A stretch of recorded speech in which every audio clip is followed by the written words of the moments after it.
جب حلال اور حرام جمع ہوں تو حرام ہمیشہ غالب ہوتا ہے، چاہے وہ تھوڑا ہی سا ہو۔ ایمان کے بعد بڑی نعمت نیک عورت ہے۔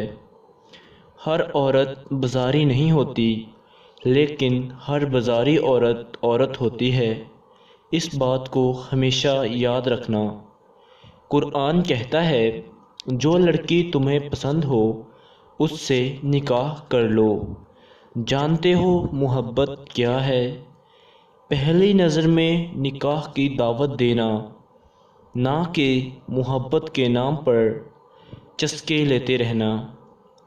مرد کے دل میں دوسری عورت اور عورت کی الماری میں نئے کپڑے کی جگہ ہمیشہ ہوتی ہے۔ کچھ مرد دنیا کی ہر عورت کا درد بڑے ہی اچھے طریقے سے سمجھتے ہیں، سوائے ایک عورت کے جو ان کی بیوی ہوتی ہے۔ عورت سے زیادہ ہم بستری مرد کی 3 چیزیں تباہ کر دیتی ہے: اول عمر، دوم قد، سوم نفسیانی طاقت۔ تو دوستو، اگر آپ کو ہماری ویڈیو اچھی لگی ہے اور آپ ایسی مزید ویڈیوز دیکھنا چاہتے ہیں تو پلیز چینل کو سبسکرائب اور ویڈیو کو لائک ضرور کریے گا۔ شکریہ، اللہ حافظ۔